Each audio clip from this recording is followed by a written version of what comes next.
Art mirrors the human condition. We uncover its hidden patterns, Experience human creativity. elevated by digital analysis. Welcome to the Academy. Join the journey. Welcome to this Explainer. Today, we're going to dive right into the mind of Johannes Brahms to decode his final symphonic work, Symphony No. 4 in E minor. Now, you should know, this isn't just another piece of classical music we're talking about here. This is absolutely his magnum opus.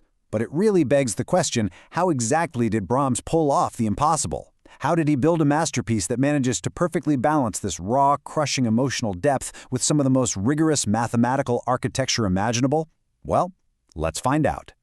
You know, right from the start, this piece sparked this intense sense of moody intrigue.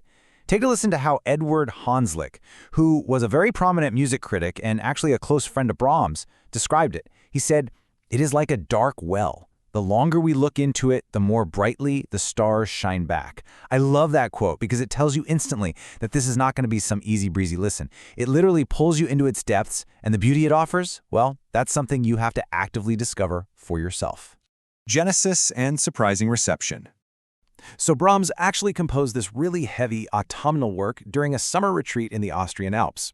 He even joked that the symphony tasted like the local climate, a place where, as he put it, the cherries never get ripe. And honestly, that bitter flavor caused a massive divide in how it was received. When Brahms conducted the public premiere in 1885, it was a soaring success. But behind closed doors, when he played a two-piano arrangement for his inner circle, including Hanslick, they were totally perplexed. They just found it way too severe, incredibly complex, and shockingly tragic for an era that fully expected big, triumphant endings. The first movement's DNA. Brahms was a total master of organic development. He didn't just string a bunch of pretty melodies together, right? He basically grew towering forests out of microscopic musical genetics. And the core of this DNA is what we call the sighing motif. The first movement doesn't even bother with a slow introduction. It immediately hits you with this restless melody built on a chain of falling thirds and rising sixths. It's literally a musical sigh. And from this single breath, Brahms relentlessly weaves this staggeringly complex counterpoint, building just incredible dramatic weight until it crashes into a grim E minor close. Solemn mystery, raucous energy. Now, if that first movement is a heavy sigh, Brahms knows we need a little bit of a breather, but he absolutely refuses to fully let go of the shadows. So in the second movement, he roots this archaic-sounding horn call firmly in the Phrygian mode. And if you're wondering what that is, it's basically a medieval church scale. By using it, he kind of strips away 19th century romanticism and injects this timeless, haunting mystery into the music. When the strings finally pick it up, it blossoms into this deeply nostalgic lyrical respite, but one that is still completely bathed in shadow. But then, he completely shatters that nostalgia with the scherzo. We get piccolo, contrabassoon, and, crucially, the triangle. Get this is the absolute only time Brahms ever used a triangle in any of his symphonies. There's your brilliant piece of trivia for the day. It gives this movement a sparkling, raucous energy that really stands out as the only purely joyous music in the entire work. But listen, don't be fooled by it. That joy, it's a setup. It's a complete false triumph. The revolutionary Baroque finale. Okay, so you hear that triangle, you feel that big C major joy, and naturally you're expecting a triumphant finale. Instead, Brahms flips the script entirely. He reaches hundreds of years backward to the Baroque era and writes a Passacaglia, specifically a chaconne. He locks himself into a set of continuous variations over a repeating bass line. I mean, just imagine the sheer discipline that takes.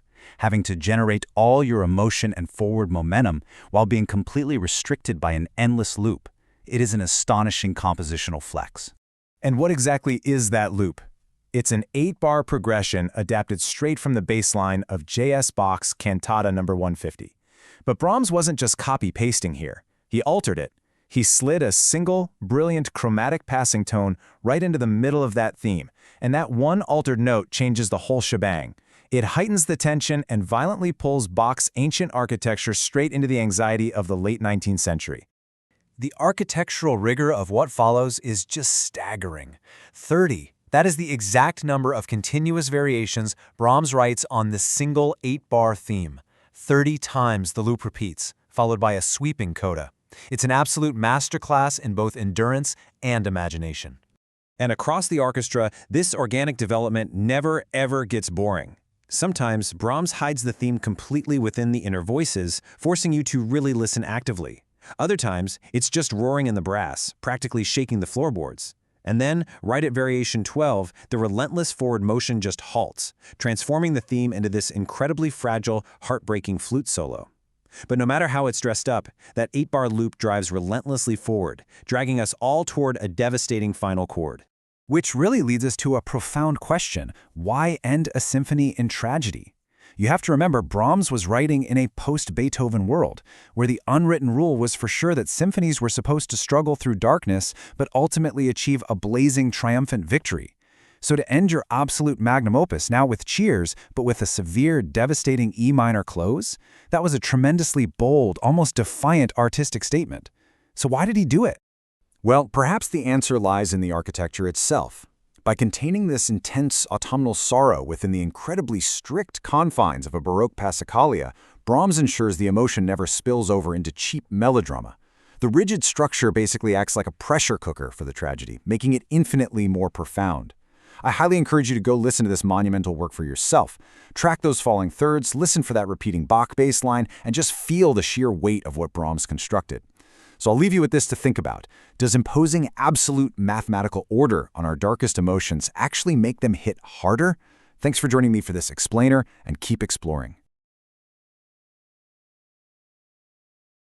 Love the masterpiece? Subscribe for more.